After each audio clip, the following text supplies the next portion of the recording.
खबर ते नज़र दे विच आप सब दा निघा स्वागत करते हैं। प्रोग्राम खबर ते नज़र लैके हाजिर हो चुके हैं। मेरे नाल इस टाइम जुड़ चुके हैं मिंटू गुरुसरिया जी मलोर स्टूडियोज़ तो। मिंटू जी निੱਘੀ जी आए ਨੂੰ प्यार भरी सत श्री अकाल जी। शुक्रिया जी सारिਆਂ ਨੂੰ ਸਤਿ ਸ਼੍ਰੀ ਅਕਾਲ। ਸਾਡੇ ਅੱਜ ਦੇ ਪ੍ਰੋਗਰਾਮ ਖਬਰ ਤੇ ਨਜ਼ਰ ਉਸ ਨੂੰ ਸਪਾਂਸਰ ਕਰਦੇ ਨੇ ਖਾਲਸਾ ਇੰਸ਼ੋਰੈਂਸ ਏਜੰਸੀ ਵਾਲੇ, ਜਿਨ੍ਹਾਂ ਦੇ ਕੋਲੋਂ ਤੁਸੀਂ ਹਰ ਇੱਕ ਤਰੀਕੇ ਦੀ ਇੰਸ਼ੋਰੈਂਸ ਕਰਵਾ ਸਕਦੇ ਹੋ। ਇੰਸ਼ੋਰੈਂਸ ਬਾਰੇ ਪਤਾ ਕਰਨ ਲਈ ਕਾਲ ਕਰੋ ਨੰਬਰ 408 272 2500 ਦੇ ਉੱਤੇ। ਇਸ ਦੇ ਨਾਲ कृष्ण धनोता यूनिवर्सिटी तो जसपाल सिंह सैक्रामेंटो, जस्सी गिल प्लंबिंग वाले Bakersfield, Gurmukh Singh Johal Bakersfield, Jagtar Singh Anandpuri Union City, GN tyre and lube वाले, जिन्होंने कोलों तुसी truck wash, oil change, air breaker का काम करवा सकते हो। नवे पुराने टायर वाजिब कीमतां ते खरीद सकते हो। सेंटानैला ते मडेरा दे विच 2 लोकेशनस हैं इन्हां दियां। होर जानकारी लई कॉल निम्मा सहोता 209 277 0113 209 277 011 ਦੇ ਉੱਤੇ। ਦੇ ਨਾਲ ਹੀ ਸ਼ਿਕਾਗੋ ਪੀਜ਼ਾ ਵਿਦ ਦੇ ਟਵਿਸਟ ਵਾਲੇ, ਜਿਨ੍ਹਾਂ ਦੇ ਕੋਲੋਂ ਤੁਸੀਂ veg non veg Indian style ਦੇ ਪੀਜ਼ੇ ਤੁਸੀਂ ਆਰਡਰ ਕਰ ਸਕਦੇ ਹੋ। ਇਹਨਾਂ ਦੀ ਵੈਬਸਾਈਟ ਵਿਜ਼ਿਟ ਕਰੋ www.chicagopizzatwist.com ਦੇ ਉੱਤੇ। 10% ਡਿਸਕਾਊਂਟ ਲੈਣ ਦੇ ਲਈ ਕੂਪਨ ਕੋਡ 1313 ਇਸ ਦਾ ਇਸਤੇਮਾਲ ਕਰ ਸਕਦੇ ਹੋ। ਇਹਨਾਂ ਸਾਰਿਆਂ ਦਾ ਬਹੁਤ ਬਹੁਤ ਧੰਨਵਾਦ। ਜੇਕਰ ਤੁਸੀਂ ਜਾਂ ਕੋਈ ਹੋਰ ਕਾਰੋਬਾਰ ਇਸ ਪ੍ਰੋਗਰਾਮ ਨੂੰ ਸਪਾਂਸਰ ਕਰਨਾ ਚਾਹੁੰਦੇ ਹੋ, ਸੰਪਰਕ ਕਰੋ 408 722 7698 ਦੇ ਉੱਤੇ। ਮਿੰਟੂ ਜੀ ਗੱਲਬਾਤ ਦਾ ਸਿਲਸਿਲਾ ਕਰਦੇ ਹਾਂ ਆਪਾਂ ਜੀ ਸ਼ੁਰੂ। ਬੰਗਲਾ ਨਾ ਛੱਡਣ ਲਈ ਹੁਣ ਯਾਦਵ ਪਿਓ ਪੁੱਤ ਨੇ ਨਵੀਂ ਕਾਢ ਕੱਢੀ ਆ। ਯਾਦਵ ਪਿਓ ਪੁੱਤ ਪੂਰੇ ਜਗਾੜੀ ਆ। ਵੈਸੇ ਤੇ ਹਰ ਇੱਕ ਨੇਤਾ ਹੀ ਜਗਾੜੀ ਹੁੰਦਾ, ਪਰ ਇਹ ਕੁਛ ਜ਼ਿਆਦਾ ਹੀ ਜਗਾੜੀ ਆ। ਸੋ ਇਸ ਸਮੇਂ ਜਿਹੜੀ ਇਹ ਜਗਾੜਬੰਦੀ ਕਰਦੇ ਪਏ ਆ ਉਹ ਬੜੀ ਹਾਸੋਹੀਣੀ ਜੀ ਆ। ਵੈਸੇ ਤੇ ਤੁਹਾਨੂੰ ਯਾਦ ਹੋਣਾ ਕਿ ਬੀਬੀ ਮਾਇਆਵਤੀ ਨੇ ਜਦੋਂ ਸੁਪਰੀਮ ਕੋਰਟ ਦਾ ਆਰਡਰ ਆ ਗਿਆ ਕਿ ਜਿੰਨੇ ਵੀ ਯੂਪੀ ਦੇ ਸਾਬਕਾ ਮੁੱਖ ਮੰਤਰੀ ਆ ਉਹਨਾਂ ਸਾਰਿਆਂ ਦੇ ਜੱਲੀ ਬਿਸਤਰੇ ਬਾਹਰ ਕਰ ਦਿਓ ਇਹਨਾਂ ਦੇ ਟਿਕਾਣਿਆਂ ਤੋਂ, ਬੰਗਲਿਆਂ ਤੋਂ। ਬੀਬੀ ਮਾਇਆਵਤੀ ਨੇ ਕੀ ਕੀਤਾ ਕਿ ਆਪਣੇ ਬੰਗਲੇ ਦੇ ਬਾਹਰ ਇੱਕ ਫੱਟਾ ਲਟਕਾ ਦਿੱਤਾ ਕਿ ਇਹ ਤੇ ਕਾਂਸ਼ੀ ਰਾਮ ਦੀ ਯਾਦਗਾਰ ਆ। ਸੋ ਕਹਿੰਦੀ ਕਿ ਇਹ ਤੇ ਕਾਂਸ਼ੀ ਰਾਮ ਦੀ ਯਾਦਗਾਰ ਆ, ਤੁਹਾਨੂੰ ਨਹੀਂ ਪਤਾ ਮੈਂ ਤੇ ਇਹਦੀ ਦੇਖਭਾਲ ਕਰਦੀ, ਮੈਂ ਤੇ ਕੇਅਰ ਟੇਕਰ ਆ। ਬੰਗਲਾ ਜਿਹੜਾ ਇਹ ਤੇ ਪਹਿਲੇ ਮੈਨੂੰ 2011 ਚ ਅਲਾਟ ਹੋ ਗਿਆ ਮੇਰੀ ਸਰਕਾਰ ਦੇ ਵਿੱਚ ਹੀ। ਸੋ ਸਾਰੀਆਂ ਚੀਜ਼ਾਂ ਜਿਹੜੀਆਂ ਸੀਗੀਆਂ ਉੱਥੇ ਧਰੀਆਂ ਦੀਆਂ ਧਰਾਈਆਂ ਰਹਿ ਗਈਆਂ। ਲੋਕ ਕਹਿੰਦੇ ਸੀਗੇ ਕਿ ਲਓ ਬਾਈ ਕਰ ਲਓ ਗੱਲ, ਕਰ ਲਓ ਘਿਓ ਨੂੰ ਭਾਂਡਾ ਛਣ ਕੇ ਆਊਗਾ। ਉਸ ਤੋਂ ਬਾਅਦ ਮੁਲਾਇਮ ਸਿੰਘ ਯਾਦਵ ਦਾ ਇੱਕ ਪੱਤਰ ਲੀਕ ਹੋ ਗਿਆ। ਉਹਦੇ ਤੇ ਵੀ ਆਪਾਂ ਸ਼ਾਇਦ ਇੱਕ ਵਾਰੀ ਚਰਚਾ ਕੀਤੀ ਸੀਗੀ ਕਿ ਉਹ ਜਦੋਂ ਪੱਤਰ ਲੀਕ ਹੋ ਗਿਆ ਜਿਹਦੇ ਚ ਇਹਨੇ ਜੁਗਤ ਦੱਸੀ ਸੀਗੀ ਕਿ ਯੋਗੀ ਜੀ ਤੁਸੀਂ ਇਸ ਤਰੀਕੇ ਦੇ ਨਾਲ ਬੰਗਲੇ ਬਚਾ ਸਕਦੇ ਹੋ। ਤਾਂ ਉਹ ਜਦੋਂ ਪੱਤਰ ਲੀਕ ਹੋ ਗਿਆ ਤਾਂ ਯੋਗੀ ਆਦਿੱਤਿਆਨਾਥ ਨੇ ਆਪਣੇ 2 ਅਫਸਰ ਝਟਕ ਦਿੱਤੇ। ਤਾਂ ਉੱਥੋਂ ਪਤਾ ਲੱਗ ਗਿਆ ਸੀਗਾ ਕਿ ਇਹਨਾਂ ਨੇਤਾਵਾਂ ਦੀ ਨੀਅਤ ਕਿਹੋ ਜਿਹੀ ਆ। ਤਾਂ ਫਿਰ ਹੁਣ ਨੀਅਤ ਜਿਹੜੀ ਆ ਉਹ ਖੁੱਲ ਕੇ ਸਾਹਮਣੇ ਆ ਗਈ ਕਿ ਇਸ ਨੀਅਤ ਦੇ ਵਿੱਚ ਕਿਹੋ ਜਿਹੇ ਰੰਗ ਆ, ਕਿਹੋ ਜਿਹੇ ਢੰਗ ਆ। ਇਹ ਦੋਵੇਂ ਪਿਓ ਪੁੱਤਰ ਹੁਣ ਸੁਪਰੀਮ ਕੋਰਟ 'ਚ ਚਲੇ ਗਏ ਆ। ਮਤਲਬ ਕਿ ਸੁਪਰੀਮ ਕੋਰਟ ਕਹਿੰਦੀ ਆ ਕਿ ਇਹਨਾਂ ਨੂੰ ਇਹਨਾਂ ਬੰਗਲਿਆਂ 'ਚੋਂ ਦਫਾ ਕਰ ਦਿਓ, ਕੱਢ ਦਿਓ। ਤੇ ਇਹ ਫਿਰ ਸੁਪਰੀਮ ਕੋਰਟ 'ਚ ਚਲੇ ਗਏ ਆ। ਜਿਹੜਾ ਬਾਪੂ ਆ ਅਖਿਲੇਸ਼ ਯਾਦਵ ਦਾ ਯਾਨੀ ਮੁਲਾਇਮ ਸਿੰਘ ਯਾਦਵ, ਉਹ ਕਹਿੰਦਾ ਦੇਖੋ ਸਿਹਤ ਬੜੀ ਮੰਦੀ ਆ, ਗੋਡੇ ਢਿਚਕ ਕਰੀ ਜਾਂਦੇ ਆ, ਸਾਹ ਚੜਦਾ, ਸਾਹ ਸਿਹਤ ਦਿੰਦੀ ਨਹੀਂ ਬਿਲਕੁਲ ਹੀ। ਸੋ ਇਸ ਕਰਕੇ ਮੈਨੂੰ 2 ਸਾਲ ਦਾ ਟਾਈਮ ਦਿਓ, ਮੇਰੇ ਤੋਂ ਦੂਸਰਾ ਕੋਈ ਬੰਗਲਾ ਜਿਹੜਾ ਉਹਦਾ ਪ੍ਰਬੰਧ ਨਹੀਂ ਹੋਣਾ, ਇਸ ਕਰਕੇ 2 ਸਾਲ ਦਾ ਟਾਈਮ ਤੇ ਘੱਟੋ ਘੱਟ ਮੈਨੂੰ ਦਿਓ। ਏਦਾਂ ਨਹੀਂ ਗੱਲ ਬਣਨੀ। ਤੇ ਜਿਹੜਾ ਦੂਸਰਾ ਉਹਦਾ ਸੁਪੁੱਤਰ ਆ ਉਹ ਵੀ ਚਲਾ ਗਿਆ। ਉਹ ਕਹਿੰਦਾ ਜੇ ਬਾਪੂ ਦੀ ਸਿਹਤ ਦੀ ਪਰੇਸ਼ਾਨੀ ਆ ਤੇ ਮੈਨੂੰ ਆਪਣੇ ਬੱਚਿਆਂ ਦੇ ਭਵਿੱਖ ਦੀ ਪਰੇਸ਼ਾਨੀ ਆ। ਉਹ ਪੜ੍ਹਦੇ ਆ, ਛੋਟੇ ਛੋਟੇ ਬੱਚੇ ਆ, ਮਨ ਦੇ ਸੱਚੇ ਆ, ਅਕਲ ਦੇ ਕੱਚੇ ਆ, ਉਹਨਾਂ ਨੂੰ ਮੈਂ ਕਿੱਥੇ ਦਾਖਲ ਕਰਾਊਂਗਾ ਜਾ ਕੇ। ਸੋ 2 ਸਾਲ ਦੀ ਮੁਹਲਤ ਮੈਨੂੰ ਦੇ ਦਿਓ ਬੱਚਿਆਂ ਦੀ ਪੜ੍ਹਾਈ ਦੇ ਵਾਸਤੇ। ਸੋ ਬਾਪੂ ਕਹਿੰਦਾ ਕਿ ਸਿਹਤ ਦੇ ਵਾਸਤੇ ਮੈਨੂੰ 2 ਸਾਲ ਚਾਹੀਦਾ ਤੇ ਅਖਿਲੇਸ਼ ਯਾਦਵ ਕਹਿੰਦਾ ਕਿ ਬਾਪੂ ਦੇ ਪੋਤਰਿਆਂ ਵਾਸਤੇ, ਪੋਤਰੀਆਂ ਵਾਸਤੇ 2 ਸਾਲ ਮੈਨੂੰ ਦੇ ਦਿਓ। ਸੋ ਇਹ ਹੁਣ ਇਸ ਸਮੇਂ ਉੱਥੇ ਜਾ ਕੇ ਨੌਟੰਕੀ ਕੀਤੀ ਜਾ ਰਹੀ ਆ। ਵੈਸੇ ਬੜੀ ਉਮੀਦ ਘੱਟ ਹੈ, ਇਸ ਗੱਲ ਦਾ ਇਮਕਾਨ ਬਹੁਤ ਥੋੜਾ ਹੈ ਕਿ ਸੁਪਰੀਮ ਕੋਰਟ ਆਪਣੇ ਦਿੱਤੇ ਫੈਸਲੇ ਦੇ ਉਲਟ ਇਹੋ ਜਿਹੀਆਂ ਬੇਹੂਦਗੀਆਂ ਇਹਨਾਂ ਦੀਆਂ ਜਿਹੜੀਆਂ ਮੰਨ ਲਊਗੀ। ਸੋ ਇਹ ਸਾਰੀਆਂ ਚੀਜ਼ਾਂ ਜਦੋਂ ਛਾਣੇ ਚੋਂ ਲੰਘਣਗੀਆਂ ਮੇਰੇ ਖਿਆਲ ਦੇ ਨਾਲ ਨਕਾਰ ਦਿੱਤੀਆਂ ਜਾਣਗੀਆਂ। ਪਰ ਹਾਸੋਹੀਣੀ ਗੱਲ ਹੈ। ਵੈਸੇ ਉਹਦਾ ਤੁਸੀਂ ਹੈਰਾਨ ਹੋਵੋਗੇ, ਦੇਖ ਲਓ ਸੁਪਰੀਮ ਕੋਰਟ ਨੇ ਆਰਡਰ ਕੀਤਾ ਕਿ ਬੰਗਲੇ ਜਿਹੜੇ ਆ ਉਹ 15 ਦਿਨਾਂ 'ਚ ਇਹਨਾਂ ਤੋਂ ਖਾਲੀ ਕਰਾ ਲਓ। ਸਭ ਤੋਂ ਪਹਿਲਾਂ ਰਾਜਨਾਥ ਸਿੰਘ ਨੇ ਆਪਣਾ ਜੱਲੀ ਬਿਸਤਰਾ ਸਮੇਟਿਆ ਤੇ ਉਹ ਟਿਕਾਣੇ ਲੱਗ ਗਿਆ। ਪਰ ਇਹਨਾਂ 'ਚੋਂ ਦੂਸਰੇ ਜਿਹੜੇ ਆ ਉਹ ਹਾਲੇ ਤੱਕ ਹਿੱਲਦੇ ਨਹੀਂ ਪਏ। ਵੈਸੇ ਓਵਰਆਲ ਜੇ ਦੇਖੀਏ 9 ਸਟੇਟਾਂ ਦੇ ਵਿੱਚ 26 CM ਜਿਹੜੇ ਆ ਉਹ ਸਰਕਾਰੀ ਬੰਗਲਿਆਂ 'ਚ ਰਹਿ ਰਿਹਾ। ਮਤਲਬ ਕਿ ਕੋਈ ਵੀ ਉਹਨਾਂ ਦੇ ਕੋਲ ਅਹੁਦਾ ਨਹੀਂ ਹੈ। ਜਿੱਦਾਂ ਇੱਕ ਇੱਥੇ ਸਾਡੇ ਬੀਬੀ ਭੱਠਲ ਆ, ਬੀਬੀ ਭੱਠਲ ਇਸ ਸਮੇਂ ਅਲਪ ਵੇਲੀ ਆ, ਉਹਨੂੰ ਕੋਈ ਕੰਮ ਨਹੀਂ ਹੈ, ਨਾ ਉਹ ਵਿਧਾਨ ਸਭਾ 'ਚ, ਨਾ ਰਾਜ ਸਭਾ 'ਚ, ਨਾ ਲੋਕ ਸਭਾ 'ਚ, ਨਾ ਮੰਤਰੀ ਆ, ਨਾ ਸੰਤਰੀ ਆ, ਪਰ ਬਾਵਜੂਦ ਇਸ ਦੇ 84 ਲੱਖ 'ਚ ਅੱਗੇ ਪੈ ਗਈ ਜਨਤਾ ਨੂੰ। ਹੁਣ ਜਿਹੜੀ ਦੂਸਰੀ ਕੋਠੀ ਨੱਪੀ ਆ ਉਹਦਾ ਵੀ 40 ਲੱਖ ਰੁਪਈਆ ਬਣਿਆ ਪਿਆ। ਸੋ ਇਹ ਕੁੱਲ 9 ਸਟੇਟਾਂ ਦੇ 26 ਇਹੋ ਜਿਹੇ ਸਾਬਕਾ ਮੁੱਖ ਮੰਤਰੀ ਆ ਜਿਨ੍ਹਾਂ ਨੇ ਹਾਲੇ ਵੀ ਟਿਕਾਣੇ ਆ ਜਿਹੜੇ ਉਹ ਨੱਪੇ ਹੋਏ ਆ ਜਾਂ ਕਹਿ ਲਈਏ ਮੱਲੇ ਹੋਏ ਆ। ਸੋ ਆਉਣ ਵਾਲੇ ਸਮੇਂ ਦੇ ਵਿੱਚ ਦੇਖੋ ਸੁਪਰੀਮ ਕੋਰਟ ਹੁਣ ਇਹਨਾਂ ਨੂੰ ਕਿਸ ਤਰ੍ਹਾਂ ਲੈਂਦੀ ਆ, ਪਰ ਉਹਦਾ ਦੇਖ ਲਓ ਜਿਹੜੇ ਕਹਿੰਦੇ ਆ ਕਿ ਅਸੀਂ ਸੰਵਿਧਾਨ ਦੀ ਪਾਲਣਾ ਕਰਦੇ, ਕਾਨੂੰਨ ਦੀ ਪਾਲਣਾ ਕਰਦੇ ਆ, ਤਾਂ ਕਿਸ ਤਰੀਕੇ ਦੇ ਨਾਲ ਉਸ ਹੁਕਮ ਨੂੰ ਜੋ ਸੁਪਰੀਮ ਕੋਰਟ ਨੇ ਦਿੱਤਾ ਉਹਦੇ ਤੋਂ ਬਚਣ ਲਈ ਇਹ ਪੈਂਤਲੇਬਾਜ਼ੀਆਂ ਕਰਦੇ ਪਏ ਆ। ਸੋ ਹਾਲਾਤ ਕੁਛ ਇਹੋ ਜਿਹੇ ਹੋ ਗਏ ਕਿ ਲੋਕ ਦੇਖ ਲਓ ਇਹੋ ਜਿਹੇ ਮੁੱਦਿਆਂ ਤੇ ਕੰਨ ਹੀ ਨਹੀਂ ਧਰਦੇ। ਲੋਕਾਂ ਨੂੰ ਕਹਿਣਾ ਚਾਹੀਦਾ ਕਿ ਇਹ ਕਿਸ ਤਰ੍ਹਾਂ ਦੀ ਲੁੱਟ ਹੈ, ਕਿਸ ਤਰ੍ਹਾਂ ਦੀ ਵਿਵਸਥਾ ਕਿ ਤੁਸੀਂ ਬੰਗਲਿਆਂ 'ਚ ਰਹਿਣ ਆਉਂਦੇ ਹੋ ਕੁਝ ਸਮੇਂ ਲਈ, ਜਦੋਂ ਤੱਕ ਤੁਹਾਡੇ ਕੋਲ ਹੁੰਦਾ ਤੁਸੀਂ ਪੱਕੇ ਮੰਨ ਲੈਂਦੇ ਹੋ। ਇਹ ਬੰਗਲੇ ਕੋਈ ਰਾਜ ਕਰਨਵੀਰ ਸਿੰਘ ਜੀ ਇਹੋ ਜਿਹੇ ਬੰਗਲੇ ਨਹੀਂ ਹੈਗੇ ਕਿ ਫਲੈਟ ਨੇ ਕੋਈ 2-4 ਬੈਡਰੂਮ ਆ, ਚਲੋ ਕੋਈ ਗੱਲ ਨਹੀਂ ਜੀ 5, 10, 20, 25 ਲੱਖ ਦੀ ਖੇਡ ਆ। ਜਿਹੜੇ ਇਹ ਮਾਇਆਵਤੀ ਦੇ ਕੋਲ ਆ ਜਾਂ ਜਿਹੜੇ ਯਾਦਵ ਪਿਓ ਪੁੱਤਰਾਂ ਦੇ ਕੋਲ ਬੰਗਲੇ ਆ ਨਾ, ਇਹਨਾਂ ਦੀ ਕੀਮਤ ਕਰੋੜਾਂ 'ਚ, ਕਿਉਂਕਿ ਇਹਨਾਂ ਨੇ ਤਿਆਰ ਕੀਤੇ ਹੋਏ ਆ ਦਿਲ ਲਾ ਕੇ। ਇਸੇ ਕਰਕੇ ਇਹਨਾਂ ਦੀ ਦਿਲ ਲੱਗੀ ਹੋਈ ਪਈ ਆ ਬੰਗਲਿਆਂ ਦੇ ਨਾਲ, ਛੱਡਣ ਨੂੰ ਹੁਣ ਉਹਦਾ ਦਿਲ ਨਹੀਂ ਕਰਦਾ। ਸੋ ਲੋਕਾਂ ਨੂੰ ਸਮਝਣਾ ਪਊਗਾ ਕਿ ਗੇਮ ਕਿਹੋ ਜਿਹੀ ਆ। ਦੇਖੋ ਤੁਹਾਡੇ ਪੈਸੇ ਤੇ ਇਹ ਰਾਜ ਕਰਦੇ ਆ ਔਰ ਇਸ ਤਰੀਕੇ ਨਾਲ ਰਾਜ ਕਰਦੇ ਆ ਕਿ ਸਾਨੂੰ ਪਤਾ ਵੀ ਨਹੀਂ ਲੱਗਦਾ। ਸੋ ਇਹਨਾਂ ਦੀ ਨੀਅਤ ਜਿਹੜੀ ਹੈ ਉਹ ਸਾਫ਼ ਆ, ਪਰ ਲੋਕ ਜਿਹੜੇ ਆ ਹਾਲ ਦੀ ਘੜੀ ਇਹਨਾਂ ਦੀ ਨੀਅਤ ਨੂੰ ਪਛਾਣ ਨਹੀਂ ਰਹੇ। ਪਰ ਇਹ ਬਦਕਿਸਮਤੀ ਹੈ ਦੇਸ਼ ਦੀ, ਇੱਥੇ ਸਭ ਕੁਛ ਬਦਲਦਾ ਪਿਆ। ਜਿਹੜੇ ਹਾਸ-ਰਸ ਦੇ ਅਭਿਨੇਤਾ ਉਹਨਾਂ ਨੂੰ ਗੰਭੀਰਤਾ ਨਾਲ ਲਿਆ ਜਾਂਦਾ ਤੇ ਜਿਹੜੇ ਨੇਤਾ ਨੇ ਉਹਨਾਂ ਨੂੰ ਹੱਸੀ ਮਜ਼ਾਕ 'ਚ ਲੈ ਲਿਆ ਜਾਂਦਾ। ਜੀ ਜੀ ਜੀ। ਅਗਲੀ ਜਿਹੜੀ ਆਪਾਂ ਗੱਲ ਕਰਦੇ ਹਾਂ ਵੀ ਕਹਿੰਦੇ ਪਵਿੱਤਰ ਗੰਗਾ ਕਿਨਾਰੇ ਵੀ ਹੁਣ ਕੈਂਸਰ ਹੋਣ ਲੱਗਾ। ਇਹਨੂੰ ਤੁਸੀਂ ਇਸ ਤਰ੍ਹਾਂ ਵੀ ਆਖ ਸਕਦੇ ਸੀਗੇ ਕਿ ਗੰਗਾ ਦੇ ਕਿਨਾਰੇ ਵੀ ਕੈਂਸਰ ਉਗਣ ਲੱਗਾ। ਉਹ ਅੱਗੇ ਕਿਨਾਰਿਆਂ ਤੇ ਰੋਈ ਵਗੈਰਾ ਤੇ ਉਗਦੀ ਆ, ਹੁਣ ਸਾਡੇ ਇੱਥੇ ਦਰਿਆਵਾਂ ਨਦੀਆਂ ਦੇ ਕਿਨਾਰੇ ਕੈਂਸਰ ਉੱਗਦਾ। ਖੈਰ ਇਹ ਗੰਗਾ ਦੇ ਕਿਨਾਰਿਓਂ ਜਿਹੜੀ ਖਬਰ ਆਈ ਆ ਇਹ ਵੀ ਦਿਲ ਨੂੰ ਹਲੂਣ ਕੇ ਰੱਖ ਦੇਣ ਵਾਲੀ। ਆਮ ਤੌਰ ਤੇ ਅਸੀਂ ਇਹ ਕਹਿੰਦੇ ਸੁਣਦੇ ਹਾਂ ਲੋਕਾਂ ਨੂੰ ਕਿ ਪੰਜਾਬ ਦੇ ਨਾਲ ਸਾਜ਼ਿਸ਼ ਹੁੰਦੀ ਆ, ਪਰ ਉਹਨਾਂ ਲੋਕਾਂ ਦੇ ਨਾਲ ਵੀ ਤੇ ਇੱਕ ਤਰ੍ਹਾਂ ਨਾਲ ਸਾਜ਼ਿਸ਼ ਹੋ ਰਹੀ ਹੈ ਨਾ। ਸਾਜ਼ਿਸ਼ ਹੀ ਨਹੀਂ ਹੋ ਰਹੀ, ਉਹਨਾਂ ਦੀ ਆਸਥਾ, ਉਹਨਾਂ ਦਾ ਜਿਹੜੀ ਗੰਗਾ ਦੇ ਪ੍ਰਤੀ ਸਮਰਪਿਤਾ ਉਹਦੇ ਨਾਲ ਵੀ ਕਿਤੇ ਨਾ ਕਿਤੇ ਛਲ ਹੋ ਰਿਹਾ ਨਾ। ਕਿ ਦੇਖੋ ਕਿੰਨਾ ਵੱਡਾ ਬਜਟ ਰੱਖਿਆ ਗਿਆ ਸੀ ਗੰਗਾ ਵਾਸਤੇ। ਔਰ ਮੈਨੂੰ ਯਾਦ ਆ ਜਦੋਂ ਮੋਦੀ ਸਾਹਿਬ ਨੇ ਗੱਦੀ ਸੰਭਾਲੀ ਤੇ ਤੁਰੰਤ ਇੱਕ ਸੁਣਵਾਈ ਹੋਈ ਸੀ ਸੁਪਰੀਮ ਕੋਰਟ ਦੇ ਵਿੱਚ। ਇਹ ਗੱਲ 2015 ਦੀ ਆ ਸ਼ਾਇਦ। ਤੇ ਇਹਨਾਂ ਨੇ ਜਾ ਕੇ ਸੁਪਰੀਮ ਕੋਰਟ ਦੇ ਵਿੱਚ, ਇਹ ਦੇਖੋ ਲੋਕ ਭੁੱਲ ਜਾਂਦੇ ਆ, ਸ਼ਾਇਦ ਸੁਪਰੀਮ ਕੋਰਟ ਵੀ ਕਦੇ ਕਦੇ ਭੁੱਲ ਜਾਂਦੀ ਆ, ਤਾਂ ਜਾ ਕੇ ਸੁਪਰੀਮ ਕੋਰਟ 'ਚ ਇਹਨਾਂ ਨੇ ਕਿਹਾ ਸੀਗਾ ਕਿ 2018 ਤੱਕ ਆਪਾਂ ਗੰਗਾ ਸਾਫ਼ ਕਰਨ ਵਾਲੇ ਚੌਂਤੇ ਚੱਕਦੇ ਨੇ ਜੱਜ ਸਾਹਿਬ, ਪਰਵਾਹ ਨਾ ਕਰੋ, ਘਬਰਾਓ ਨਾ। ਅੱਜ ਦੇਖ ਲਓ 2018 ਜਿਹੜੀ ਉਹ ਅੱਧ 'ਚ ਚਲੇ ਗਈ ਆ। ਹੁਣ ਇਹਨਾਂ ਦੀ ਟਰਮ ਆ ਜਿਹੜੀ ਉਹ ਵੀ ਹੁਣ ਸਾਲ ਤੋਂ ਘੱਟ ਗਈ ਆ। ਖੈਰ ਗੰਗਾ ਜਿਹੜੀ ਉਹ ਕਿੰਨੀ ਕੁ ਸਾਫ਼ ਹੋਈ ਆ ਇਹਦੇ ਬਾਬਤ ਚਰਚਾ ਬੜੀ ਲੰਮੀ ਚੌੜੀ ਕੀਤੀ ਜਾ ਸਕਦੀ ਆ।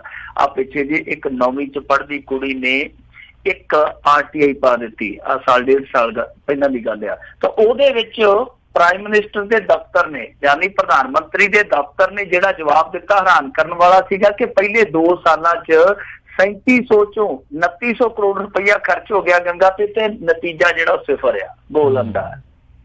2900 ਕਰੋੜ ਰੁਪਇਆ ਖਰਚ ਕਰਕੇ ਪ੍ਰਧਾਨ ਮੰਤਰੀ ਦਾ ਦਫ਼ਤਰ ਸੂਚਨਾ ਦੇ ਰਿਹਾ ਕਿ ਨਤੀਜਾ 0 ਹੈ ਮੇਰੀ ਬੱਚੀ, ਨਤੀਜਾ 0 ਆ।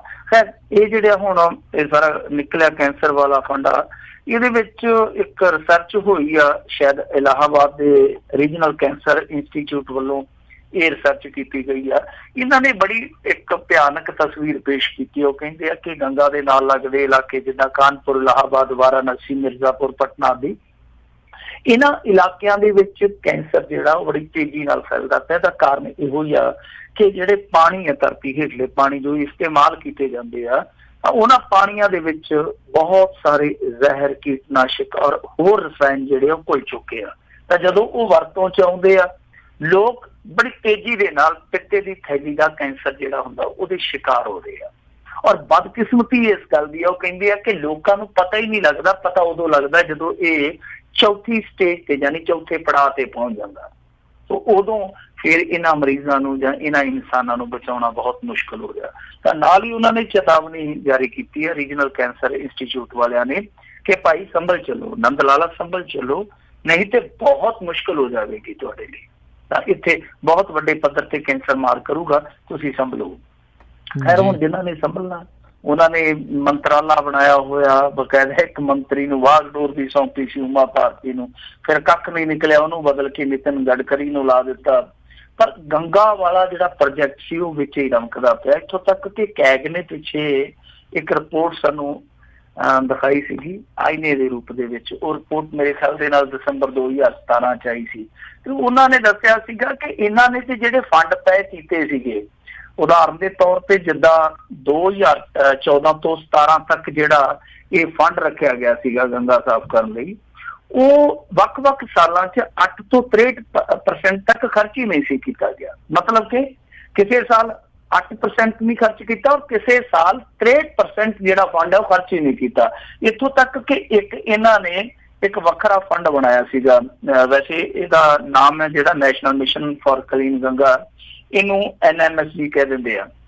ਤਾਂ NMSG ਨੇ ਇੱਕ ਫੰਡ ਬਣਾਇਆ ਸੀਗਾ ਜਿੱਦਾਂ ਸਵੱਛ ਭਾਰਤ ਵਾਲਾ ਇਹ ਸੈਸ ਲਾਉਂਦੇ ਆ, ਤਾਂ ਉਹਦੇ ਵਿੱਚ 198 ਕਰੋੜ ਰੁਪਈਆ ਇਕੱਤਰ ਕਰ ਲਿਆ।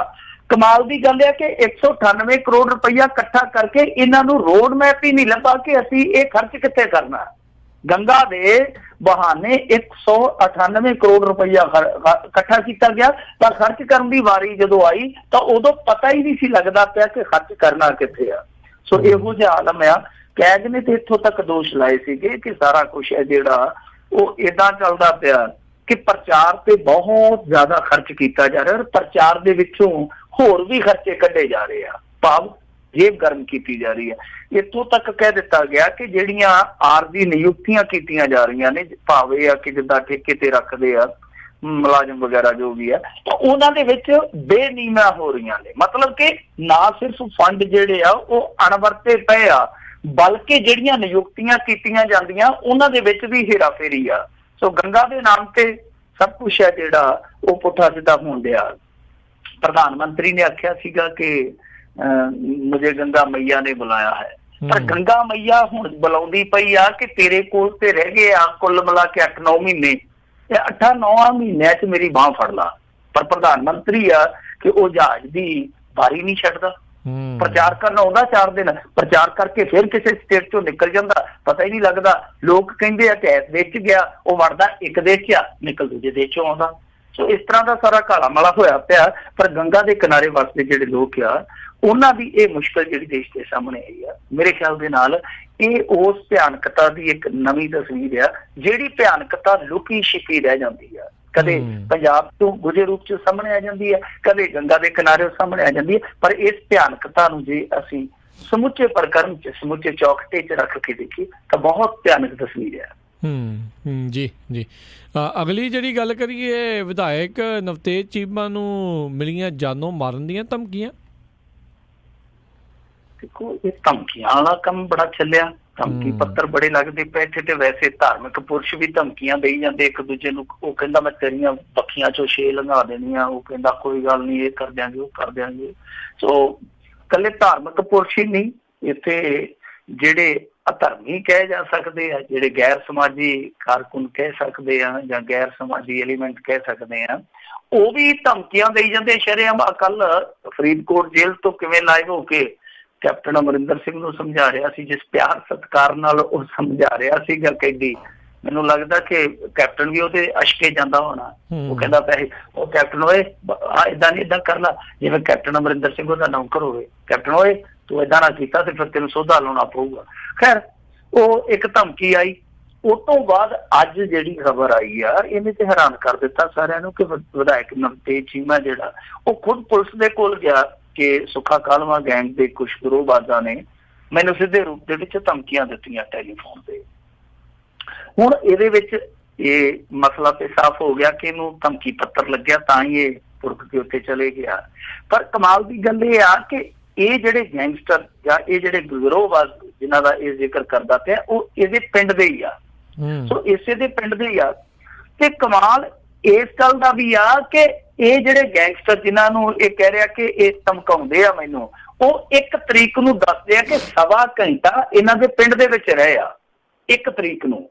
ਹੁਣ 1 ਤਰੀਕ ਨੂੰ ਆ ਕੇ ਉਹ ਇੱਕ ਬੰਦੇ ਨੂੰ ਨਹੀਂ ਧਮਕਾਉਂਦੇ, ਕਾਫੀ ਬੰਦਿਆਂ ਨੂੰ ਉੱਥੇ ਧਮਕਾਉਂਦੇ ਆ। ਦੱਸਦੇ ਤਾਂ ਇਹ ਆ ਕਿ ਇਹ ਜਿਹੜੇ ਭਗੌੜੇ ਸੀਗੇ ਮੁੰਡੇ, ਇਹਨਾਂ ਦੇ ਘਰਦਿਆਂ ਨੂੰ ਪੁਲਿਸ ਨੇ ਅਰੈਸਟ ਕਰ ਲਿਆ। ਇਹ ਨਾਖੁਸ਼ ਸੀ ਇਸ ਗੱਲ ਤੋਂ ਕਿ ਲੀਡਰ ਜਿਹੜੇ ਆ ਉਹ ਸਾਡੀ ਇਮਦਾਦ ਲਈ ਬਹੁੜੇ ਕਿਉਂ ਨਹੀਂ। ਤਾਂ ਇਹਨਾਂ ਨੇ ਆ ਕੇ ਪਿੰਡ ਦੇ ਵਿੱਚ ਕਈ ਮੋਤਬਾਰਾਂ ਨੂੰ, ਕਈ ਬੰਦਿਆਂ ਨੂੰ ਧਮਕਾਇਆ। 1.25 ਘੰਟਾ ਇਹਨਾਂ ਨੇ ਅਸਲਾ ਲੈ ਕੇ ਉੱਥੇ ਪੂਰਾ ਤਾਂਡਵ ਕੀਤਾ। ਇਹ ਅੱਜ ਵਿਧਾਇਕ ਸਾਹਿਬ ਦੱਸਦੇ ਪਏ ਆ। ਪਰ ਵਿਧਾਇਕ ਸਾਹਿਬ ਉਦੋਂ ਦਾ ਅੱਜ ਆ ਕੇ ਕਿਉਂ ਖੁਲਾਸਾ ਕਰਦੇ ਪਏ, ਇਸ ਗੱਲ ਦਾ ਕਿਸੇ ਕੋਲ ਜਵਾਬ ਨਹੀਂ ਹੈ ਕਿ 1 ਤਰੀਕ ਨੂੰ ਜੇ ਆਏ ਸੀ ਤੇ ਤੁਹਾਡਾ ਪਿੰਡ ਜਾਂ ਤੁਸੀਂ ਆਪ ਕਿਉਂ ਹੁਣ ਤੱਕ ਖਾਮੋਸ਼ ਸੀਗੇ। ਜਦੋਂ ਤੁਹਾਨੂੰ ਅੱਜ ਟੈਲੀਫੋਨ ਆ ਗਿਆ ਕਿ ਤੂੰ ਵੀ ਸਿੱਧਾ ਹੋ ਜਾ, ਫਿਰ ਹੁਣ ਤੁਸੀਂ ਭੱਜ ਕੇ ਪੁਲਿਸ ਦੀ ਸ਼ਰਨ 'ਚ ਚਲੇ ਗਏ। ਸੋ ਇਹ ਸਾਰੀਆਂ ਚੀਜ਼ਾਂ ਜਿਹੜੀਆਂ ਵਾਪਰਦੀਆਂ ਪਈਆਂ, ਇਹ ਤੇ ਕਹਿੰਦੇ ਸੀਗੇ ਕਿ ਅਸੀਂ ਗੈਂਗਸਟਰਾਂ ਦਾ ਇੱਥੋਂ ਤੱਲਾ ਹੀ ਪੁੱਟ ਦੇਣਾ, ਇੱਥੋਂ ਅਸੀਂ ਇਹਨਾਂ ਦੀ ਜਾੜੀ ਹਿਲਾ ਕੇ ਰੱਖ ਦੇਣੀ, ਇਹ ਕਰ ਦਿਆਂਗੇ ਉਹ ਕਰ ਦਿਆਂਗੇ। ਆਹ ਦੇਖੋ ਹੁਣ ਥੋੜੇ ਦਿਨ ਪਹਿਲਾਂ 2-3 ਦਿਨਾਂ ਦੀ ਗੱਲ ਆ ਜਿਹੜਾ ਦਿਲਪ੍ਰੀਤ ਮੁੰਡਾ ਜਿਹਨੇ ਅੱਗੇ ਪਰਮੇਸ਼ ਵਰਮਾ ਨੂੰ ਫਾਇਰ ਮਾਰਿਆ ਸੀਗਾ, ਤਾਂ ਉਹਨੇ ਸਿੱਧੇ ਰੂਪ ਦੇ ਵਿੱਚ ਨੰਗਲ ਦੇ ਇੱਕ ਵਪਾਰੀ ਤੋਂ 30 ਲੱਖ ਰੁਪਈਆ ਮੰਗ ਲਿਆ ਰੰਗਦਾਰੀ ਦਾ। ਦੇ ਦੇ ਨਹੀਂ ਤਾਂ ਤੇਰਾ ਟੱਬਰ ਮਾਰ ਦਿਆਂਗੇ, 30-35 ਮੁੰਡੇ ਹੈਗੇ ਤੇ ਇਸੇ ਸ਼ਹਿਰ ਦੇ ਵਿੱਚ, ਤੇਰੇ ਸ਼ਹਿਰ ਦੇ ਵਿੱਚ ਚੱਕ ਦਿਆਂਗੇ ਟਾਈਮ ਤੇਰਾ। ਸੋ ਕੱਲੀਆਂ ਧਮਕੀਆਂ ਲੀਡਰਾਂ ਨੂੰ ਨਹੀਂ ਮਿਲ ਰਹੀਆਂ। ਹੁਣ ਲੀਡਰ ਤੇ ਜਿਹੜੇ ਆ, ਜਿੱਦਾਂ ਹੁਣ ਵਿਧਾਇਕ ਹੈ, 2-4 ਉਹਦੇ ਕੋਲ ਗਨਮੈਨ ਅੱਗੇ ਆ, ਤੇ ਇਸ ਬਹਾਨੇ ਉਹਨੂੰ ਹੋ ਸਕਦਾ 14-15 ਗਨਮੈਨ ਹੋਰ ਦੇ ਦਿੱਤੇ ਜਾਣ। ਪਰ ਜਿਹੜਾ ਆਮ ਬੰਦਾ ਇੱਕ ਵਪਾਰੀ ਆ ਮੰਨ ਲਓ, ਤਾਂ ਉਹ ਵਪਾਰੀ ਜਾਂ ਤੇ ਹੁਣ ਗਨਮੈਨ ਲਊਗਾ, ਇਹਨੇ 10-15 ਗਨਮੈਨ ਲਊਗਾ। ਜੇ ਗਨਮੈਨ ਲਊਗਾ ਤੇ ਉਹ ਫਿਰ ਕੱਲੀ ਲੀਡਰੀ ਕਰੂਗਾ, ਆਪਣਾ ਵਪਾਰ ਨਹੀਂ ਕਰ ਸਕਦਾ। ਸੋ ਜਿਹੜਾ ਆਮ ਬੰਦਾ ਉਹ ਤੇ ਬੜਾ ਕਸੂਤਾ ਫਸਿਆ ਪਿਆ ਕਿ ਇੱਥੇ ਕੈਪਟਨ ਅਮਰਿੰਦਰ ਸਿੰਘ ਨੂੰ ਵੀ ਧਮਕੀ, ਕੈਪਟਨ ਅਮਰਿੰਦਰ ਸਿੰਘ ਦੇ ਵਿਧਾਇਕ ਨੂੰ ਵੀ ਧਮਕੀ, ਕਾਰੋਬਾਰੀ ਨੂੰ ਵੀ ਧਮਕੀ। ਇੱਥੇ ਜੇ ਕੋਈ ਫੇਸਬੁੱਕ ਤੇ ਕੋਈ ਮਾੜੀ ਮੋਟੀ ਗੱਲ ਕਰਦਾ ਤੇ ਉਹਨੂੰ ਵੀ ਆ ਕੇ ਧਮਕੀ ਦੇ ਦਿੱਤੀ ਜਾਂਦੀ ਕਿ ਚੁੱਪ ਕਰ, ਨਹੀਂ ਤਾਂ ਤੈਨੂੰ ਵੀ ਚੱਕ ਕੇ ਤੇ ਪਾ ਦਿਆਂਗੇ ਕਿਸੇ ਹਸਪਤਾਲ ਦੇ ਵਿੱਚ, ਉੱਥੇ ਮੱਛਰ ਨਾਲ ਕਬੱਡੀ ਖੇਡਦਾ ਰਹੀ। ਸੋ ਇਹ ਧਮਕੀਆਂ ਵਾਲਾ ਜਿਹੜਾ ਦੌਰ ਚੱਲਦਾ ਪਿਆ, ਇਹ ਧਮਕੀਆਂ ਤੱਕ ਹੀ ਨਹੀਂ ਸੀਮਿਤ ਆਪਾਂ ਦੇਖ ਸਕਦੇ ਕਿ ਇੱਥੇ ਹੀ ਸੀਮਿਤ ਰਹਿ ਜਾਊਗਾ। ਇਹ ਧਮਕੀਆਂ ਤੋਂ ਧਮਾਕੇ ਵੀ ਹੋ ਸਕਦੇ ਆ। ਜ਼ਰੂਰਤ ਇਸ ਗੱਲ ਦੀ ਆ ਕਿ ਪੁਲਿਸ ਤੇ ਲੋਕਾਂ ਦਾ ਯਕੀਨ ਬਣਾਇਆ ਜਾਵੇ। ਹੁਣ ਜਿੱਦਾਂ ਤੁਸੀਂ ਆ ਦੇਖੋ ਕਿ ਇਸੇ ਪਿੰਡ ਦੇ ਵਿੱਚ, ਜਿਹੜਾ ਪਿੰਡ ਵਿਧਾਇਕ ਦਾ, ਉੱਥੇ ਗੈਂਗਸਟਰ ਆਉਂਦੇ ਆ, 1.25 ਘੰਟਾ ਰਹਿੰਦੇ ਆ।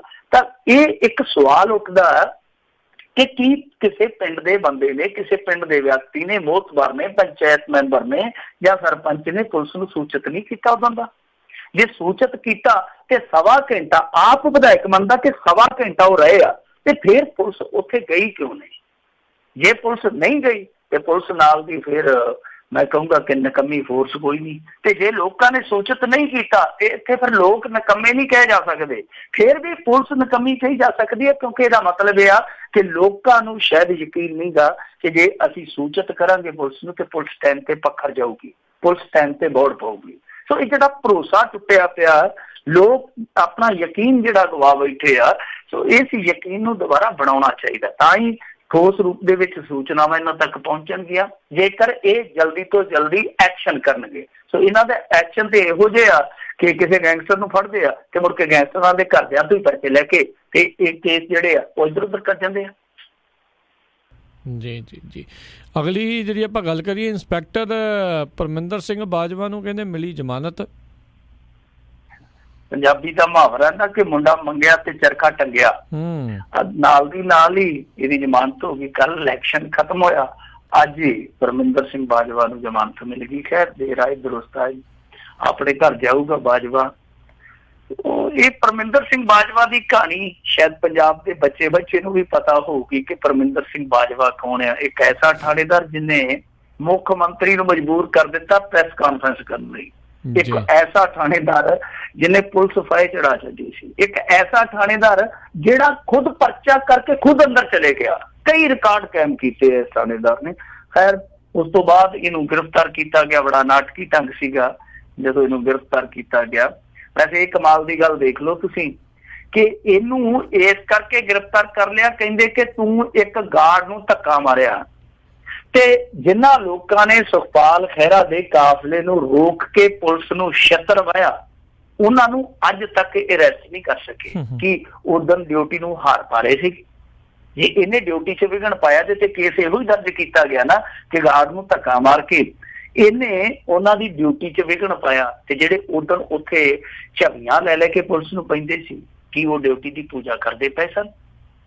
ਸੋ ਪਰਮਿੰਦਰ ਸਿੰਘ ਬਾਜਵਾ ਨੂੰ ਕੋਰਟ ਨੇ ਜ਼ਮਾਨਤ ਦੇ ਦਿੱਤੀ ਹੈ, ਤਾਂ ਟਾਈਮਿੰਗ ਪਤਾ ਨਹੀਂ ਇਤਫਾਕ ਆ ਜਾਂ ਅਦਾਲਤ ਵੀ ਦੇਖਦੀ ਪਈ ਸੀ ਕਿ ਇਹਨੂੰ ਰੱਖ ਲਈਏ, 4 ਦਿਨ ਹੋਰ ਰੱਖ ਲਈਏ, ਮਹਿਮਾਨ ਬਣਾ ਕੇ ਇਲੈਕਸ਼ਨ ਲੰਘ ਲੈਣ ਦਈਏ। ਖੈਰ ਇਹ ਜਿਹੜੀਆਂ ਚੀਜ਼ਾਂ ਇੱਕ ਵਾਰੀ ਤੇ ਹੁਣ ਇਕਤਾਮ ਤੇ ਪਹੁੰਚ ਗਈਆਂ, ਇਹਦੀ ਨਸ਼ਾ ਛਡਾਊ ਕੇਂਦਰ ਚੋਂ ਵੀ ਖਲਾਸੀ ਹੋ ਗਈ ਆ, ਪਰ ਇਹ ਅਜੇ ਤੱਕ ਭੇਤ ਹੀ ਬਣਿਆ ਪਿਆ ਕਿ ਇਹਦੇ ਬਾਰੇ ਕਿਹਾ ਜਾਂਦਾ ਸੀਗਾ ਕਿ ਇਹ ਐਡਿਕਟਡ ਆ।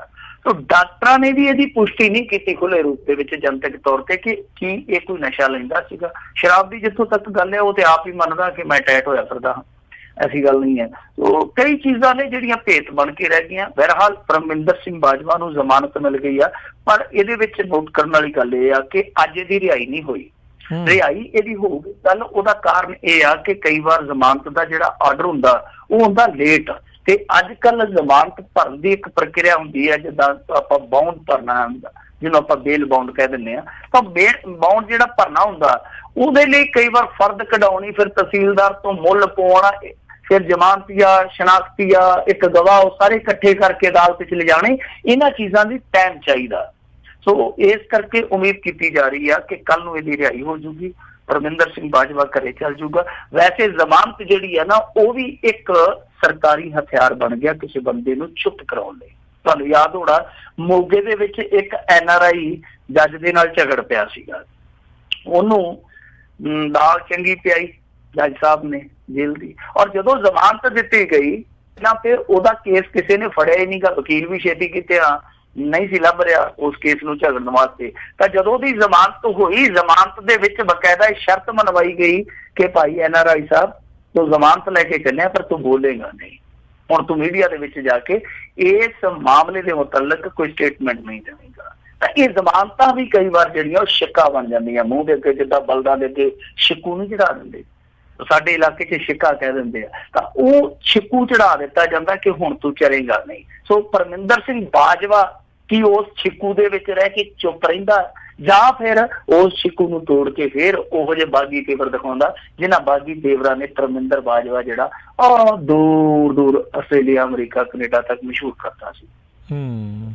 ਜੀ ਜੀ ਜੀ ਅਗਲੀ ਜਿਹੜੀ ਆਪਾਂ ਗੱਲ ਕਰੀਏ ਵੀ ਬਾਦਲਾਂ ਦੀਆਂ ਬੱਸਾਂ ਨੂੰ ਟੱਕਰ ਦੇਣ ਲਈ ਰੋਡਵੇਜ਼ ਤਿਆਰ। ਦੇਖੋ ਹੈਰਾਨਗੀ ਵਾਲੀ ਗੱਲ ਕਈ ਲੋਕਾਂ ਨੂੰ ਲੱਗਦੀ ਹੋਊਗੀ ਕਿ ਟੱਕਰ ਦੇ ਸਕਦੀ ਹੈ ਰੋਡਵੇਜ਼।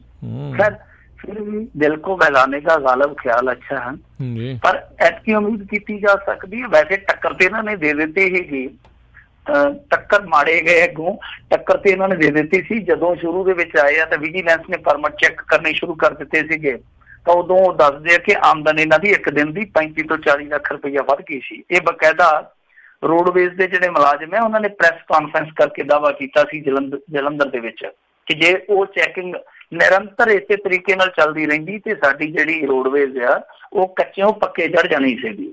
ਖੈਰ ਹੁਣ ਇਹਨਾਂ ਨੇ ਜਿਹੜੀ ਤਰਕੀਬ ਲੜਾਈ ਹੈ, ਜਿਹੜੀ ਜੁਗਤ ਲੜਾਈ ਹੈ, ਉਹ ਇਹੋ ਹੀ ਆ ਕਿ ਜਿੱਦਾਂ ਹੁਣ ਇੰਡੋ ਕੈਨੇਡੀਅਨ ਬੱਸ ਜਿਹੜੀ ਜਾਂਦੀ ਹੈ ਪੰਜਾਬ ਤੋਂ ਦਿੱਲੀ ਏਅਰਪੋਰਟ ਖਾਸ ਤੌਰ ਤੇ, ਤਾਂ ਜਿਹੜੀ ਉਹ ਇੱਕ ਅਜ਼ਾਰੇਦਾਰੀ ਬਣੀ ਉਸ ਰੂਟ ਤੇ, ਖਾਸ ਤੌਰ ਤੇ ਬਾਦਲ ਪਰਿਵਾਰ ਦੀਆਂ ਬੱਸਾਂ ਬਾਰੇ ਕਿਹਾ ਜਾਂਦਾ ਕਿ ਇੱਥੇ ਦਬਦਬਾ ਹੈ ਇਹਨਾਂ ਦਾ। ਸੋ ਇਹਨਾਂ ਨੂੰ ਟੱਕਰ ਦੇਣ ਵਾਸਤੇ ਕਹਿੰਦੇ ਆ ਕਿ ਇੰਡੋ ਕੈਨੇਡੀਅਨ ਬੱਸ ਦੀ ਜਿਹੜੀ ਇਸ ਸਮੇਂ ਮੁਕਾਬਲੇਬਾਜ਼ੀ ਹੈ ਉਹ ਕਰੇਗੀ ਰੋਡਵੇਜ਼। ਸੋ ਇਹਨਾਂ ਨੇ ਹੁਣ ਦੱਸਦੇ ਆ ਕਿ ਪਹਿਲਾਂ ਇੱਕਾ ਦੁੱਕਾ ਬੱਸਾਂ ਚਲਾਈਆਂ ਸੀ। ਤੁਹਾਨੂੰ ਯਾਦ ਹੋਣਾ ਕਿ ਰੋਡਵੇਜ਼ ਨੇ 2 ਵੋਲਵੋ ਬੱਸਾਂ ਚਲਾਈਆਂ ਸੀ ਅੱਜ ਤੋਂ 1.5-2 ਸਾਲ ਪਹਿਲਾਂ, ਤੇ ਉਹਨਾਂ ਦਾ ਸਿੱਟਾ ਕੀ ਨਿਕਲਿਆ ਸੀਗਾ ਕਿ ਉਸ ਸਮੇਂ ਦਾ ਜਿਹੜਾ PRTC ਦਾ MD ਸੀਗਾ ਮਨਜੀਤ ਸਿੰਘ ਨਾਰੰਗ ਨੂੰ ਕਿਹਾ ਗਿਆ ਸੀਗਾ ਕਿ ਇਹ ਜਿਹੜੀਆਂ ਬੱਸਾਂ ਵਾਪਸ ਲੈ ਲਾ। ਤਾਂ ਉਸ ਸਮੇਂ ਦੱਸਦੇ ਆ ਕਿ MD ਸਾਹਿਬ ਨੇ ਅਜਿਹਾ ਕਰਨ ਤੋਂ ਇਨਕਾਰ ਕਰ ਦਿੱਤਾ ਸੀ, ਫਿਰ ਉਹਦਾ ਤਬਾਦਲਾ ਵੀ ਹੋਇਆ। ਸੋ ਅੱਜ ਇੱਕ ਅਖਬਾਰ ਦੇ ਵਿੱਚ ਇਹ ਸਾਰੀਆਂ ਚੀਜ਼ਾਂ ਛਪੀਆਂ ਔਰ ਦਾਅਵਾ ਕੀਤਾ ਗਿਆ ਕਿ ਹੁਣ ਇਹ PRTC, ਵੈਸੇ ਮੈਂ ਰੋਡਵੇਜ਼ ਸ਼ਬਦ ਇਸਤੇਮਾਲ ਕਰ ਦਿੱਤਾ ਕਿਉਂਕਿ ਸਰਕਾਰੀ ਬੱਸਾਂ ਵਾਸਤੇ ਅਸੀਂ ਜਿਵੇਂ ਪਿੰਡੂ ਲੋਕ ਜਾਂ ਮੇਰੇ ਵਰਗੇ ਘੱਟ ਪੜ੍ਹੇ ਲਿਖੇ ਰੋਡਵੇਜ਼ ਹੀ ਕਹਿ ਦਿੰਦੇ ਆ, ਵੈਸੇ ਪੈਪਸੂ PRTC ਰੋਡਵੇਜ਼ ਅਲੱਗ-ਅਲੱਗ ਆ। ਖੈਰ ਸੋ ਇਹ PRTC ਦੀਆਂ ਹੁਣ ਕਹਿੰਦੇ ਆ ਕਿ ਇੱਕਾ ਦੁੱਕਾ ਨਹੀਂ 10 ਬੱਸਾਂ ਲੈ ਕੇ ਆਵਾਂਗੇ, ਮਤਲਬ ਕਿ ਇਸ ਅਜ਼ਾਰੇਦਾਰੀ ਨੂੰ ਤੋੜਨ ਵਾਸਤੇ। ਔਰ ਜਿਹੜਾ ਕਿਰਾਇਆ ਹੋਊਗਾ, ਜਿੱਦਾਂ ਇਹਨਾਂ ਦਾ ਕਿਰਾਇਆ ਵੋਲਵੋ ਬੱਸਾਂ ਦਾ ਜਿਹੜੀਆਂ ਅੱਗੇ ਚੱਲ ਰਹੀਆਂ ਪ੍ਰਾਈਵੇਟ ਔਰ ਵੱਡੇ ਘਰਾਂ ਦੀਆਂ ਬੱਸਾਂ ਚੱਲਦੀਆਂ, ਉਹਨਾਂ ਦਾ ਕਿਰਾਇਆ ਜਿੱਦਾਂ 2400 ਤੋਂ 2800 ਤੱਕ ਆ, ਤਾਂ ਇਹਨਾਂ ਦਾ ਜਿਹੜਾ ਕਿਰਾਇਆ ਹੋਊਗਾ ਉਹ ਇੱਕ ਤੇ 800,000 ਤੱਕ ਹੋਊਗਾ। ਔਰ ਦੂਸਰਾ ਇਹ ਆ ਕਿ ਉਹਦੇ 'ਚ ਕਾਫੀ ਸਹੂਲਤਾਂ ਦਿੱਤੀਆਂ ਜਾਣਗੀਆਂ, ਮਸਲਨ ਬੋਤਲਬੰਦ ਪਾਣੀ ਦਿੱਤਾ ਜਾਊਗਾ, ਵਾਈਫਾਈ ਦਿੱਤਾ ਜਾਊਗਾ, ਔਰ ਇਸ ਤੋਂ ਇਲਾਵਾ ਹੋਰ ਵੀ ਕੁਝ ਸਹੂਲਤਾਂ ਜਿਹੜੀਆਂ ਉਹ ਦਿਲ ਲਭਾਊ ਹੋਣਗੀਆਂ ਤਾਂ ਕਿ ਸਵਾਰੀਆਂ ਵੱਧ ਤੋਂ ਵੱਧ ਇੱਧਰ ਚੜ ਸਕਣ। ਖੈਰ ਇਹ ਕੋਸ਼ਿਸ਼ਾਂ ਹੋਣੀਆਂ ਚਾਹੀਦੀਆਂ, ਚੰਗੀ ਗੱਲ ਹੈ। ਲੁੱਟ ਖਸੁੱਟ ਜਿਹੜੀ ਆ ਉਹ ਨਿੱਜੀ ਬੱਸਾਂ ਕਰਦੀਆਂ, ਇਹਦੇ 'ਚ ਕੋਈ ਸ਼ੱਕ ਨਹੀਂ, ਕੋਈ ਦੋ ਰਾਏ ਨਹੀਂ। ਤਾਂ ਕਾਨੂੰਨ ਤੌਰ ਤੇ ਉਹਨਾਂ ਦੀਆਂ ਜੇ ਬੱਸਾਂ ਚੱਲਦੀਆਂ ਉਹਨਾਂ ਨੂੰ ਬੰਦ ਤੇ ਨਹੀਂ ਕੀਤਾ ਜਾ ਸਕਦਾ, ਅੱਗੋਂ ਤੇ ਨਹੀਂ ਲਾਇਆ ਜਾ ਸਕਦਾ, ਪਰ ਇਹ ਗੱਲ ਬਿਲਕੁਲ ਠੀਕ ਹੈ ਕਿ ਉਹਨਾਂ ਦੇ ਮੁਕਾਬਲੇ ਉਸੇ ਤਰ੍ਹਾਂ ਦੇ ਫਲੀਟ ਪਾਏ ਜਾ ਸਕਦੇ ਆ, ਉਸੇ ਤਰ੍ਹਾਂ ਦੀਆਂ ਬੱਸਾਂ ਚਲਾਈਆਂ ਜਾ ਸਕਦੀਆਂ। ਪਰ ਉਹ ਇੱਥੇ ਇੱਕ ਚੀਜ਼ ਹੋਰ ਵੀ ਵੇਖਣ ਵਾਲੀ ਹੈ ਨਾ ਕਿ ਦੇਖੋ ਚਲੋ ਤੁਸੀਂ ਬੱਸਾਂ ਵੀ ਪਾ ਦਿੱਤੀਆਂ, ਤੁਸੀਂ ਮੁਕਾਬਲਾ ਵੀ ਕਰਾ ਦਿੱਤਾ, ਸਾਰਾ ਕੁਝ ਹੋ ਗਿਆ ਠੀਕ ਠਾਕ ਆ, ਪਰ ਜਿਹੜੇ ਕੁਝ ਤੁਹਾਡੇ ਆਪਣੇ ਬੰਦੇ ਆ, ਤੁਹਾਡੇ ਆਪਣੇ ਕਰਿੰਦੇ ਆ, ਜਿਹੜੇ ਕਿ ਨਿੱਜੀ ਬੱਸ ਆਪਰੇਟਰ ਜਾਂ ਨਿੱਜੀ ਬੱਸ ਮਾਲਕ ਕਹਿ ਲਈਏ, ਉਹਨਾਂ ਦੇ ਹੱਥਾਂ 'ਚ ਵਿਕ ਜਾਂਦੇ ਆ ਜਿਹੜੇ, ਤਾਂ ਤੁਹਾਨੂੰ ਉਹਨਾਂ ਤੇ ਵੀ ਨਿਗਾਹ ਰੱਖਣੀ ਪਊਗੀ। ਆਮ ਤੌਰ ਤੇ ਹੁੰਦਾ ਕੀ ਆ, ਜਿੱਥੇ ਆਮਦਨ ਵਾਲਾ ਸੌਦਾ ਹੁੰਦਾ ਤਾਂ ਉੱਥੇ ਸਰਕਾਰੀ ਮੁਲਾਜ਼ਮ ਹੁੰਦੇ ਆ ਜਿਹੜੇ, ਮੈਂ ਸਾਰਿਆਂ ਦੀ ਗੱਲ ਨਹੀਂ ਕਰਦਾ, ਪਰ ਕੁਝ ਜਿਹੜੇ ਗਣਿੰਦਾ ਚੁਣਿੰਦਾ ਜਿਹੜੇ ਹੁੰਦੇ ਵਿਕਾਊ ਕਿਸਮ ਦੇ ਜਾਂ ਜਿਹੜੇ ਕਹਿ ਲਈਏ ਟਕਲੇ ਖਾਣ ਵਾਲੇ, ਤਾਂ ਉਹ ਲੋਕ ਜਿਹੜੇ ਆ ਉਹ ਨਿੱਜੀ ਟਰਾਂਸਪੋਰਟਰਾਂ ਦਾ ਹੱਕ ਪੂਰ ਲੱਗ ਪੈਂਦੇ, ਯਾਨੀ ਖਾਣਾ ਕਿਤੇ ਉਹ ਜਿਵੇਂ ਕੁੜਕੁੜ ਕਿਤੇ ਤੇ ਆਂਡੇ ਕਿਤੇ।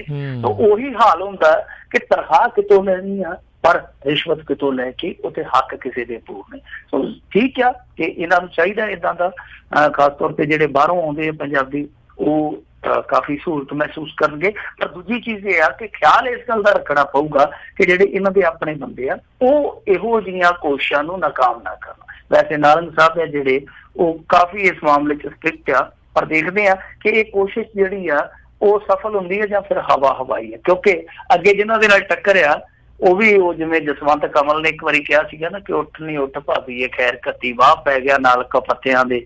ਸੋ ਅੱਗੇ ਜਿਹੜੇ ਮੁਕਾਬਲੇਬਾਜ਼ ਆ ਸਾਊ ਉਹ ਵੀ ਨਹੀਂ, ਉਹ ਵੀ ਸਿਰੇ ਦੇ ਕਾਰੋਬਾਰੀ ਆ।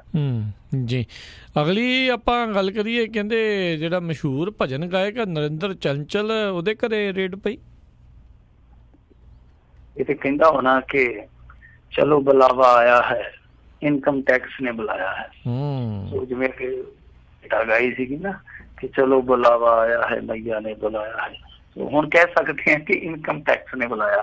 ਇਹਦੇ ਅੰਮ੍ਰਿਤਸਰ ਦੇ ਘਰ ਦੇ ਵਿੱਚ, ਕਿਉਂਕਿ ਇਹ ਅੰਮ੍ਰਿਤਸਰ ਦਾ ਮੂਲ ਤੌਰ ਤੇ ਨਰਿੰਦਰ ਚੰਚਲ, ਇਹਦੇ ਘਰ ਦੇ ਵਿੱਚ ਕਾਫੀ ਵੱਡੀ ਰੇਡ ਹੋਈ ਆ। ਜਿਸ ਸਵੇਰੇ ਤੜਕੇ ਦੱਸਦੇ ਤਾਂ ਇਹ ਹੈ ਕਿ 3-4 ਟੀਮਾਂ ਸੀਗੀਆਂ, ਇੱਕ ਜੰਮੂ ਕਸ਼ਮੀਰ ਦੀ ਵੀ ਆ, ਇੱਕ ਪੰਜਾਬ ਤੋਂ, ਇੱਕ ਦਿੱਲੀ ਤੋਂ, ਇਸ ਤਰ੍ਹਾਂ 3-4 ਟੀਮਾਂ। ਪਹਿਲਾਂ ਤੇ ਦੱਸਿਆ ਗਿਆ ਸੀਗਾ ਕਿ ਈਡੀ ਦੀਆਂ ਟੀਮਾਂ, ਪਰ ਬਾਅਦ ਦੇ ਵਿੱਚ ਪਤਾ ਲੱਗਿਆ ਕਿ ਇਨਕਮ ਟੈਕਸ ਵਿਭਾਗ ਦੀਆਂ ਟੀਮਾਂ। ਖੈਰ ਤੁਹਾਨੂੰ ਪਤਾ ਹੀ ਹੈ ਕਿ ਜਦੋਂ ਇਸ ਤਰ੍ਹਾਂ ਦੀਆਂ ਏਜੰਸੀਆਂ ਕਿਤੇ ਰੇਡ ਕਰਦੀਆਂ, ਇੱਕ ਤੇ ਆ ਕਿ ਉਹ ਬਹੁਤ ਪਲੈਨਿੰਗ ਨਾਲ ਕਰਦੀਆਂ, ਬਹੁਤ ਗੁਪਤ ਤਰੀਕੇ ਨਾਲ ਕਰਦੀਆਂ, ਬਹੁਤ ਸੀਕ੍ਰੇਟ ਹੁੰਦਾ ਉਹਨਾਂ ਦਾ ਇਹ ਸਾਰਾ ਕਾਰੋਬਾਰ। ਤਾਂ ਉੱਥੇ ਨਾ ਤੇ ਪੱਤਰਕਾਰਾਂ ਨੂੰ ਛੇਤੀ ਭਿਣਕ ਪੈਂਦੀ ਆ, ਨਾ ਪੁਲਿਸ ਨੂੰ ਪਤਾ ਲੱਗਦਾ ਛੇਤੀ, ਤੇ ਜੇ ਪਤਾ ਲੱਗ ਵੀ ਜਾਂਦਾ ਤਾਂ ਉਹ ਕਿਸੇ ਨੂੰ ਅੰਦਰ ਜਾਂ ਕਿਸੇ ਨੂੰ ਨੇੜੇ ਨਹੀਂ ਆਉਣ ਦਿੰਦੇ, ਉਹ ਸਾਰਾ ਆਪਣਾ ਕਾਰਵਾਈ ਕਰਦੇ ਆ। ਤਾਂ ਇੱਥੇ ਵੀ ਦੱਸਦੇ ਆ ਕਿ ਘੰਟਿਆਂ ਬੱਧੀ ਉਹ ਅੰਦਰ ਰਹੇ, ਸਰਚ ਕੀਤੀ ਆ ਉਹਨਾਂ ਨੇ ਵੱਖ-ਵੱਖ ਚੀਜ਼ਾਂ ਨੂੰ ਲੈ ਕੇ। ਸੋ ਬਾਅਦ ਦੀਆਂ ਜਿਹੜੀਆਂ ਗੱਲਾਂ ਨੇ ਉਹ ਉਹਨਾਂ ਨੇ ਕਲੀਅਰ ਨਹੀਂ ਕੀਤੀਆਂ, ਜੋ ਆਮ ਤੌਰ ਤੇ ਇਸ ਤਰ੍ਹਾਂ ਏਜੰਸੀਆਂ ਕਰਕੇ ਜਾਂਦੀਆਂ ਕਿ ਹਾਂਜੀ ਇਸ ਬਾਬਤ ਅਸੀਂ ਰੇਡ ਕੀਤੀ ਸੀ, ਸਾਨੂੰ ਆਹ ਚੀਜ਼ਾਂ ਜਿਹੜੀਆਂ ਰਿਕਵਰ ਹੋਈਆਂ। ਸੋ ਇਹਨਾਂ ਦਾ ਇੱਕ ਕੰਮ ਕਰਨ ਦਾ ਆਪਣਾ ਢੰਗ ਆ, ਸੋ ਉਸੇ ਢੰਗ ਨੂੰ ਵਰਤਦੇ ਆ ਇਹਨਾਂ ਨੇ ਜੋ ਰੇਡ ਕੀਤੀ ਆ ਉਹਦੀ ਸਾਰੀ ਜਾਣਕਾਰੀ ਜਿਹੜੀ ਆ ਉਹ ਖੁਫੀਆ ਰੱਖ ਲਈ ਆ, ਉੱਥੋਂ ਬਿਨਾਂ ਕੁਛ ਕਹਿ ਤੋਂ ਚਲੇ ਗਏ ਆ। ਪਰ ਦੱਸਦੇ ਆ ਕਿ ਮਾਮਲਾ ਜਿਹੜਾ ਉਹ ਸਿੱਧੇ ਤੌਰ ਤੇ ਮਾਇਆ ਨਾਲ ਹੀ ਜੁੜਿਆ, ਉਸ ਮਾਇਆ ਨਾਲ ਜਿਹਨੂੰ ਛੱਡਣ ਲਈ, ਜਿਹਦਾ ਤਿਆਗ ਕਰਨ ਲਈ ਚੰਚਲ ਸਾਹਿਬ ਜਿਹੜੇ ਉਹ ਭੇਟਾ ਦੇ ਵਿੱਚ ਲੋਕਾਂ ਨੂੰ ਕਹਿੰਦੇ ਹੁੰਦੇ, ਸੁਨੇਹਾ ਦਿੰਦੇ ਹੁੰਦੇ ਆ। ਖੈਰ ਹੁਣ ਦੇਖਦੇ ਆ ਅੱਗੇ ਕਹਾਣੀ ਕੀ ਨਿਕਲਦੀ ਆ, ਪਰ ਉਮਰ ਦੇ ਇਸ ਪੜਾਅ ਦੇ ਵਿੱਚ ਆ ਕੇ ਨਰਿੰਦਰ ਚੰਚਲ ਨੇ ਇਸ ਤਰ੍ਹਾਂ ਦੀ ਜੇ ਕੋਈ ਚੰਚਲਤਾ ਦਿਖਾਈ ਹੈ ਤੇ ਮੇਰੇ ਖਿਆਲ ਦੇ ਨਾਲ ਬਹੁਤ ਫਿਰ ਕਸੂਤੀ ਗੱਲ ਹੋ ਜਾਣੀ ਆ। ਜੀ ਜੀ ਜਾਂਦੇ ਜਾਂਦੇ ਮਿੰਟੂ ਜੀ ਗੱਲ ਕਰ ਲਈਏ ਵੀ ਅਕਾਲੀ ਲੀਡਰ ਦਾ ਇੱਕ ਅਸ਼ਲੀਲ ਆਡੀਓ ਵਾਇਰਲ ਹੋਇਆ, ਪੁਲਿਸ ਨੇ case ਠੋਕਿਆ।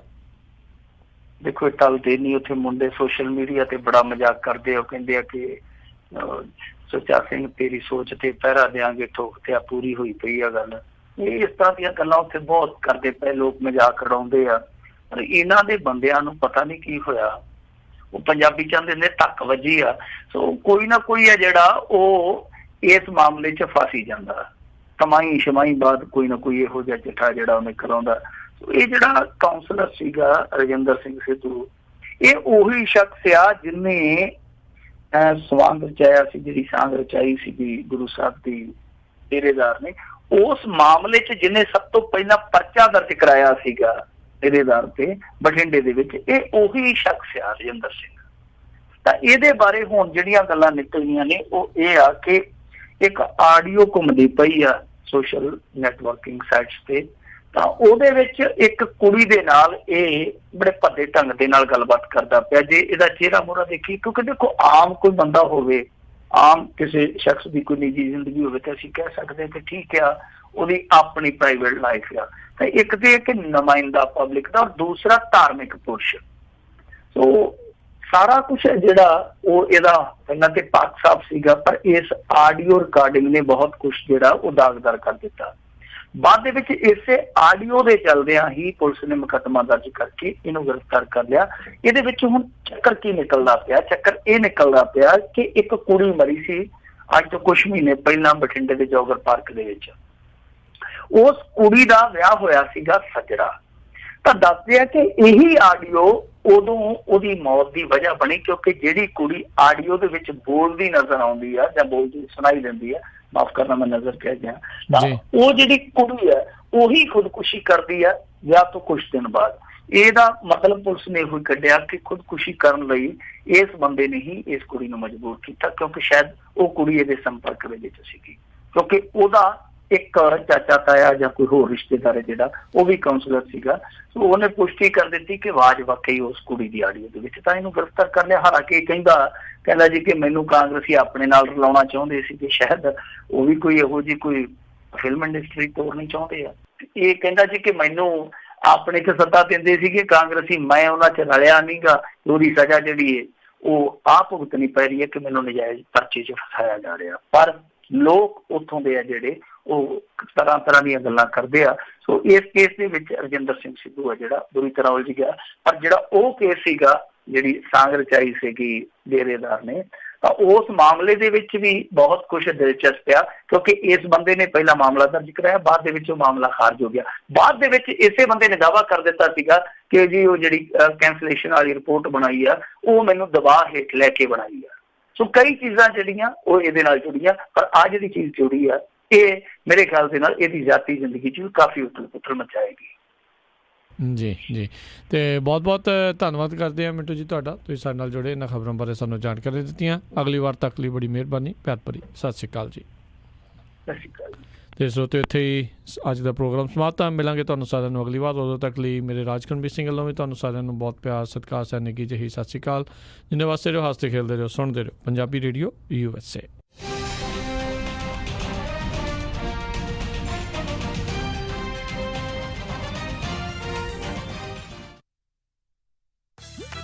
You're listening to Punjabi